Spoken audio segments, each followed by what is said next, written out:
এক গর্ভবতী স্ত্রী তার স্বামীকে জিজ্ঞাসা করল, আমাদের ভবিষ্যৎ সন্তান যদি ছেলে অথবা মেয়ে হয় তখন তুমি কার জন্য কি করবে? স্বামী বলল, যদি ছেলে হয় তাহলে ওকে আমি অঙ্ক পড়াবো, ওকে নিয়ে রোজ খেলতে যাব, মাছ কিভাবে ধরতে হয় সেটা শেখাবো, জীবনে কি করতে হবে সেটা শেখাবো। স্ত্রী বলল, আর যদি মেয়ে হয়? স্বামী বলল, আর যদি মেয়ে হয় তাহলে তাকে কিছু শেখানোর দরকার নেই। স্ত্রী বলল, কেন? স্বামী উত্তর দিল, কারণ আমার মেয়ে আমাকে দ্বিতীয়বার নতুন করে সব কিছু শেখাবে, কি পড়তে হবে, কিভাবে খেতে হবে, কোথায় কি বলতে হবে না বলতে হবে। একদিক থেকে দেখলে সে আমার দ্বিতীয় মায়ের মতনই।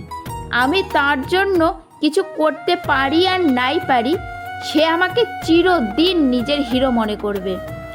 যখন আমি কোনো কিছু তাকে করতে নিষেধ করব, সে আমাকে বুঝতে চেষ্টা করবে আর সবসময় তার স্বামীর সঙ্গে আমার তুলনা করবে।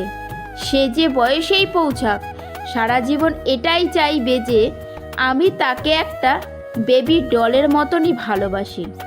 বলেই সে আমার জন্য পুরো সংসারের সাথে লড়াই করবে। যখন কেউ আমাকে দুঃখ দেবে, সে তাকে কোনো দিন ক্ষমা করবে না। স্ত্রী বলল, তার মানে হচ্ছে তোমার মেয়ে তোমার জন্য যা কিছু করবে তা তোমার ছেলে করতে পারবে না।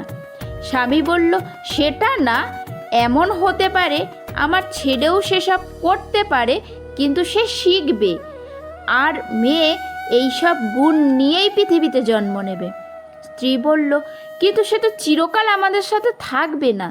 স্বামী তখন বলল, কিন্তু আমরা তার মনের ভেতরেই থাকব, এতে কোনো কিছু যায় আসে না সে কোথায় গেল আর না গেল। কারণ মেয়েরা বাবা মাকে সব সময় বিনা স্বার্থে ভালোবাসে আর দেখাশোনা করার জন্যই জন্ম নেয়। একটা কথা মনে রাখবে, মেয়ে ভাগ্য সবার হয় না।